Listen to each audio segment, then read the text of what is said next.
For the police department, it has been quite a week. Yeah, it has. And you posted something on your Facebook page with your reaction to what happened down in Parkland. The Hartford Courant picked that up and posted that as an op-ed. If our viewers haven't had a chance to hear it, I wanted to take a moment and just kind of share it, and we'll break it down. Okay. You said that this is your opinion. I haven't seen it all, but I've seen enough. I carry a gun with me every day, but I'm certainly not a gun lover. I never used to carry my gun off duty.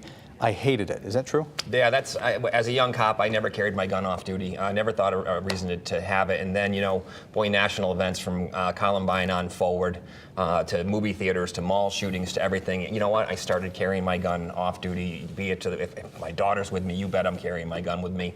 If I'm going to a movie theater, mall, or anything like that, I have a duty to protect myself, my daughter, and others as well. And I'm happy to do that. But I'm not like a guy that would carry his gun ordinarily. Years and years ago, but you know, things have changed. As that's changed, my opinion's changed. You go on to say, I'm writing this because you have an odd opinion, kind of in the middle of the road, so I don't want guns banned. Yep. That's your point. Yep. You just want to take them away. You don't want to take them away from legal owners. You just look around and see guns everywhere. You come from a place of awareness, but my sense is that we have enough guns out there. This is the main point in your post. Stop making them. Just stop making them. Stop importing them.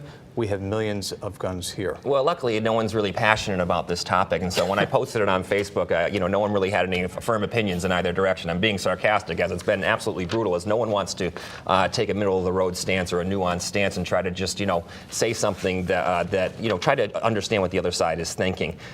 I don't want to take away anyone's guns. Anyone that wants to buy a legal gun, God bless you. Go out and buy a legal gun, do it legally, and store it safely. If you own a legal gun, I want you to keep it and have it. That's fantastic. I do not want to do that. And of course, you say anything about guns, and people are going to assume, oh, you want to take away our guns. I don't want to do that. I want everyone that has a legal gun, go ahead, keep your legal gun, go buy a legal gun. That's fantastic. What I'm telling you is, a couple times a year, you know, this comes across everyone's headlines, and everyone gets on their phones and keyboards and comes out with their opinion. We live this every day. For the last 24 years, I've seen 600 plus homicides, thousands of shootings, and people that have been killed by gun violence, by guns that come into our city. And so for us, it's every day. It's not a few times a year, every time something horrible like this happens. It's every day. Our officers take away hundreds of guns each year from convicted felons. These are you know, bad guys with guns on our streets, and our officers do it so safely. They do it, I think, better than anybody else, and yet the guns keep coming. And none of these guys are buying guns legally. These guns are coming from somewhere from the outside and into our city.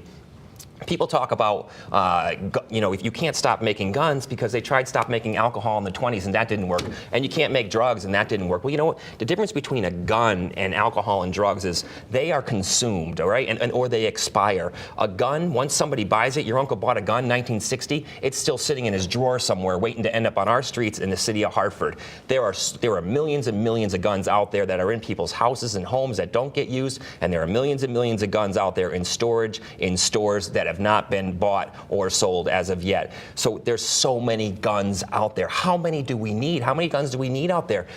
Just stop making them for a little while, or drastically reduce how many guns are flooded into our society, because there's so many. And I'm not saying get rid of guns, just slow down. We stand out there in the streets and there are guns showing up in cars on bad guys. And each time our officers face a bad guy with a gun, it's a horrible challenge and a horrible situation that could end tragically for any of the people involved in that, and we have to do it hundreds of times a year. And so you sit there at some point and say, what do we do? Where are these guns coming from? How do we stop the flow?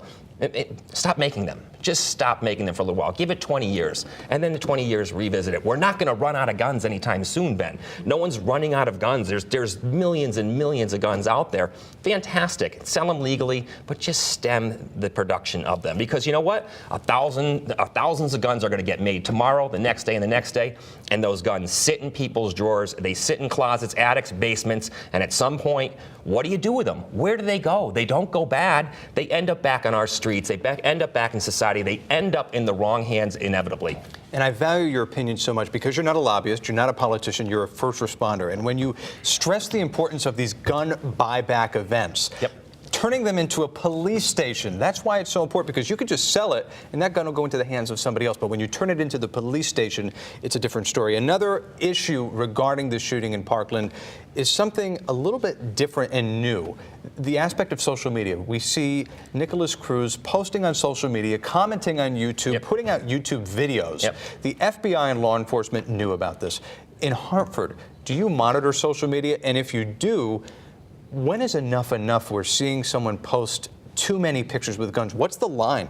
You know, I like to use the line of, is it just odd or is it disturbing? You know, it could be odd behavior, odd posts, but you know, I think all my friends are odd, but you know, when it goes to disturbing, that's when you want to say something. Look at the Grateful Dead concert that we had here a couple months ago, where the guy threatened to shoot up the Grateful Dead concert. He said he was coming here on social media. We located him in rural Tacoma, Washington, through the federal sources.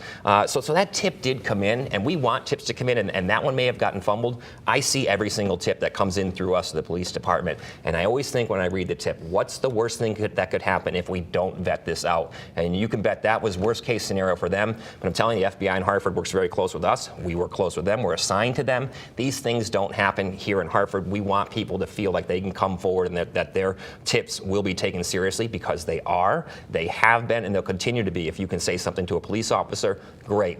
If you can say something to a federal agency, fantastic. Say something to your teacher, your parents, your neighbor, something along those lines. Everybody's reachable on social media. Say something. And that Grateful Dead thing, it hit once the guy started posting on social media he was going to show up in Hartford. We must have got 1,000 tips into us saying, hey, this is what's going on. And so it became to a point where we had to tell everyone, hey, we're on it, we got it. It's just so many tips that come in. So we want people to give us their tips. And we want to assure our viewers that this is not a conversation that we're just going to be having today following this tragedy down in Florida. This is a conversation that the two of us will be having each and every weekend. That's right. Bringing about new lights. One, we just have a few seconds left. I just want to ask you, it was a big story in Hartford, that security guard at CREC that sexually assaulted a student. What information do you have on that? Came in, you know, before Christmas. The investigation started, and it was a security guard that was working in the CREC school system. Unfortunately, who was not hired by CREC, was actually hired by a private security vendor. These things, unfortunately, very rarely they do happen. I can tell you, CREC did the right thing. The teachers and the administrators there caught it. They brought it to us right away. We were able to make an arrest. They obviously were as upset about it. The guy was fired right away. Keys, card key access taken from him right away. The day they found it, before we even got into our investigation, they had stemmed it, and unfortunately, we had to make an arrest this week. Deputy Chief Brian Foley, great to be with you on this Sunday morning. A sensitive topic that is not going to be stopped being talked about. Appreciate your time this morning. Still to come on the Fox 61 Morning News. As you're heading out the door this morning, yes, you can expect that snowy and slippery commute. Fox 61's